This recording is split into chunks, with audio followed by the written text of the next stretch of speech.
నాకు ఛత్రంగా ఉండే అవకాశం నీకు ఇస్తున్నాను చెప్తే నా పూలకైతే నేను ఒప్పుకోకుండా. పాపం అంటే కోపమని అన్నాడే, పామునైనా నాగు పామునైనా ధరిస్తానన్నాడే. శివుడేమన్నాడో విన్నావా? సదాశివుడేమన్నాడో విన్నావా? శివుడేమన్నాడో విన్నావా? సదాశివుడేమన్నాడో విన్నావా?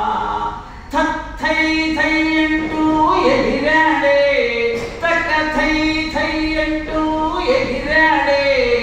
ఆనంద సచ్చితానంద నటరాజు నన్నాడే.